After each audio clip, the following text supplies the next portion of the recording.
तो guys finally Loki season 2 का finale episode 6 आ गया है और आज हम उसका ब्रेक डाउन करेंगे। ये एपिसोड सभी एमसीयू शोज के फिनाले में सबसे बेस्ट था और इस सीजन की लैंडिंग एकदम बढ़िया तरीके से हो गई है। ऐसा मैंने एक्सपेक्ट नहीं किया था क्योंकि जैसा एमसीयू का रिकॉर्ड है कि वो लोग फिनाले में आके शो के एंडिंग को सही से लैंड नहीं करवा पाते हैं। उसका रिसेंट एग्जाम्पल हमने सीक्रेट इन्विजन में देखा था। तो अगर आप नोटिस करोगे तो मार्वल स्टूडियोज के इंट्रो को देखोगे तो वो उल्टा चल रहा है। तो हो सकता है वो लोग यहाँ ये दिखाना चाह रहे हो कि लोकी कितने बार टाइम स्लिपिंग कर रहा था और एपिसोड के पहले ही शॉट में हमें पता चल जाता है कि लोकी ने अब टाइम स्लिपिंग में मास्टरी कर ली है। तो मैं ऐसा क्यों बोल रहा हूँ आप सोच रहे होंगे। तो वो इसलिए क्योंकि वो अब अपने पास्ट के बॉडी में ही टाइम स्लिप करके आ सकता है। पहले अगर आपने पिछले कुछ एपिसोड्स में देखा था तो वहाँ जब भी वो टाइम स्लिप करता था तो उसके दो अलग अलग वर्जन्स बन जाते थे, एक पास्ट वाला और एक प्रेजेंट वाला। पर अब वो अपने ही बॉडी में टाइम स्लिप कर सकता है। फिर वो टाइम स्लिप होके टेम्पोरल लूम को फिक्स करने की कोशिश करता है और वो 1, 2 या 5 बार नहीं करता, वो अनगिनत बार ट्राई करता है विक्टर टाइमली के साथ। तो वो इतने बार ट्राई करने के बाद भी वो टेम्पोरल लूम को फिक्स नहीं कर पाया क्योंकि उनको और टाइम चाहिए था। तो तभी लोकी रियलाइज करता है कि इसका एक ही उपाय है कि वो टाइम स्लिप करे और पास्ट में जाए और ओबी से सारी नॉलेज गेन कर ले। मतलब ओबी जितना कुछ भी जानता है टीवीए के बारे में उतनी ही नॉलेज अब लोकी के पास भी है और उसने ये सारी नॉलेज लेने के बाद उसने वो डिवाइस अपने आप बनाया और टेम्पोरल लूम को फिक्स करने का कोशिश किया। तो पहले तो वो सही हो जाता है पर फिर वो रियलाइज करता है कि ये तो इम्पॉसिबल है क्योंकि जिस स्केल पे मल्टीवर्स के ब्रांचेस फॉर्म हो रहे हैं तो उन्हें आगे कोई एक ट्यूब से कोई पास करवा नहीं सकता क्योंकि मल्टीवर्स में तो इनफाइनाइट ब्रांचेस है। तभी सिल्वी कहती है कि ऐसा तो होना ही था कि जिस वक्त से टाइमलाइन से ब्रांचेस निकलने लगे थे तभी लोकी रियलाइज करता है कि अगर मुझे ये सब रोकना है तो उसे पहले ही हु रिमेन्स की डेथ को रोकना होगा। मतलब जब सिल्वी ने ही हु रिमेन्स को मारा था उस मोमेंट पे लोकी को जाके उस इवेंट को होने से रोकना होगा। और जब वो टाइम स्लिप करके वहाँ पहुँचता है तभी रिवील होता है कि ये जो कुछ भी हो रहा है ये सब कुछ पहले से ही प्लान्ड था। तो आपको याद होगा सीजन 1 का वो मोमेंट जहाँ सिल्वी ने ही हु रिमेन्स को मारा था। तभी ही हु रिमेन्स ने कहा था कि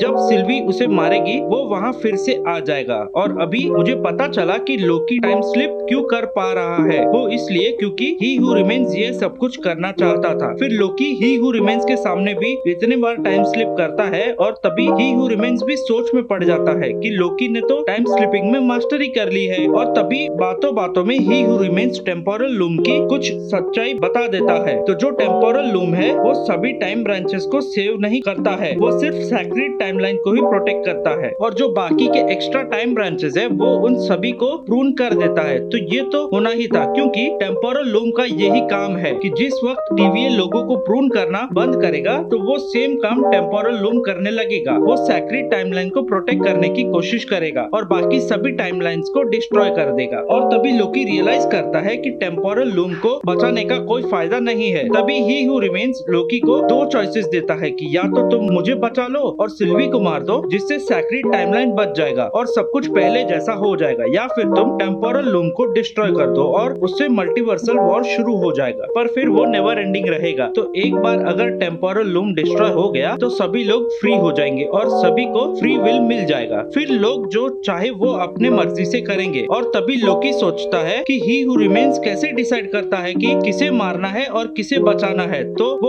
उस मोमेंट पे टाइम स्लिप करता है जब वो टीवीए में कैद हुआ था और मोबियस उसे इंटरोगेट कर रहा था। और उसी वक्त मोबियस कहता है कि मारने से हमें दुख तो होता है पर वो तो होना ही है। और यहाँ एक और बड़ी डिटेल रिवील होती है कि पहले मोबियस और रवोना दोनों पार्टनर्स थे और दोनों ही हंटर्स थे, लेकिन जब एक वक्त पे मोबियस को एक बच्चे को प्रून करने को नहीं हुआ तो उसी मोमेंट पे रवोना ने उस बच्चे को प्रून कर दिया जिससे मोबियस को हंटर से ऑफिशियल जॉब मिला यानी कि ऑफिस का काम। और रवोना को प्रमोट कर दिया गया जज के फॉर्म में। और मोबियस से बात करने के बाद वो कुछ समझ जाता है कि कब किसे प्रून किया जाता है और किसे नहीं किया जाता है। तो यहाँ पर उसे हार्ड चॉइसेस लेने के लिए रेडी रहना होगा। फिर वो टाइम स्लिप होके सिल्वी के पास जाता है जहाँ उसका ब्रांच टाइमलाइन डिस्ट्रॉय हो रहा होता है। और तभी सिल्वी कहती है कि सब कुछ डिस्ट्रॉय कर दो और शुरू से शुरू करो, मतलब कि स्क्रैच से से शुरू करो। तो तभी लोकी ये समझ जाता है कि सब कुछ डिस्ट्रॉय करने से तो लाखों करोड़ों लोगों की जान जाएगी, उससे अच्छा होगा कि उस चीज को किसी अच्छी चीज से रिप्लेस कर दिया जाए। और वो तभी सोचता है कि क्यों ना ही हू रिमेन्स को वहाँ से रिप्लेस करके वो खुद ही रूल करे टीवीए को। फिर वो उसी मोमेंट पे टाइम स्लिप होता है जहाँ पर टेम्पोरल लूम डिस्ट्रॉय हो रहा है और इस बार विक्टर टाइमली की जगह वो खुद जाता है। तो यहाँ पे एक मजेदार डिटेल है, जब वो टेम्पोरल लूम में जाता है उससे पहले तो वो बोलता है for you and for all of us. तो ये सेम डायलॉग थॉर 1 में लोकी ने बोला था अपने डेथ से पहले। फिर लोकी टेम्पोरल लूम की तरफ बढ़ने लगता है और बढ़ते बढ़ते वो अपने न्यू लुक में ट्रांसफॉर्म हो जाता है और यहाँ उसे एक नया कॉस्ट्यूम मिलता है और उसके साथ उसे नया हेलमेट भी मिलता है। और अगर आप उसके हेलमेट को देखोगे तो वो सेम मटेरियल लग रहा है जो ही हू रिमेन्स के सिटाडेल का है। और ये जो सीन था ये माइंड ब्लोइंग था और देखने में इतना मजा आ रहा था कि शब्दों में मैं बयान नहीं कर सकता। और जो वीएफएक्स का यूज किया है मानना पड़ेगा, पहले तो मार्वल वाले वीएफएक्स का मिस यूज करते थे पर लोकी सीजन 2 में वीएफएक्स का यूज काफी अच्छे से किया है और वो नजर भी आ रहा है। फिर लोकी पूरे टेम्पोरल लूम को डिस्ट्रॉय कर देता है और उसे सभी ब्रांचेस डेड होने लगती है और लोकी उन डेड ब्रांचेस को अपने मैजिकल पावर से कनेक्ट करने की कोशिश करता है और फिर से रिवाइव करता है। तो यहाँ पर एक इंटरेस्टिंग डिटेल है, तो यहाँ हमें पूरे यूनिवर्स का ओरिजिन दिखाया गया है। तो वो जो भी टाइम के ब्रांचेस थे वो एक ट्री के फॉर्म में आ जाते हैं और ये जो ट्री है उसे यग्ड्रासिल कहा जाता है। तो इसको एमसीयू में पहले ओडिन ने भी मेंशन किया है और एमसीयू में ये ट्री दिखाया भी गया है। तो ये नॉर्स मैथोलॉजी से लिया हुआ कॉन्सेप्ट है। तो यहाँ हम कह सकते हैं कि इस यूनिवर्स का क्रिएटर अब लोकी है और अब एमसीयू में भी यही ट्री से पूरे यूनिवर्स को रिप्रेजेंट किया जाएगा। तो आप सब लोग सोच रहे होंगे कि आखिर यहाँ ये हुआ क्या, तो मैं आपको समझाता हूँ। तो एक तरफ ही हू रिमेन्स था जो चाहता था कि सिर्फ एक टाइमलाइन हो जिसमें सब कुछ प्रोटेक्टेड रहे और जो कुछ एक्स्ट्रा बने तो